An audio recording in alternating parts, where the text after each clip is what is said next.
আসসালামু আলাইকুম রাকিব ভাই। ওয়ালাইকুম সালাম। এটা কি করতেছে রাকিব ভাই? এখানে ভাই আমি যে মরিচের চারা এগুলা ট্রান্সফার করতেছি। আমার এক একটা ট্রেতে 4টা 5টা করে চারা দেওয়া ছিল, এটা আমি ট্রান্সফার করতেছি। তার কারণে হচ্ছে চারাগুলা একখান তার একখানে ট্রান্সফার করলে বোধ এই চারাটা হার্ড হিলিং হয়। এই দেখতে পাচ্ছেন এখানে শেড নেট দিয়ে মানে এই চারাগুলা তাপমাত্রা নিয়ন্ত্রিত পরিবেশে এই চারাগুলো উৎপাদন করা হইতেছে। এখানে চারাগুলা এখান থেকে আমি উঠা এই জায়গায় স্থানান্তর করতেছি। আর আসেন আমি এখানে দেখা আপনাদের, এখানে হইতেছে কিংহর জাতের মরিচের চারা এগুলো ট্রান্সফার করা হয়ে গেছে। আর এগুলো হচ্ছে ফিরিরা জাতের বেগুনের চারা, এটা হচ্ছে পেঁপের চারা। এই দিকে এটা হইতেছে শশার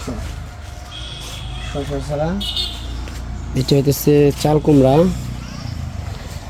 ওইদিকে হইতেছে করলার চারা।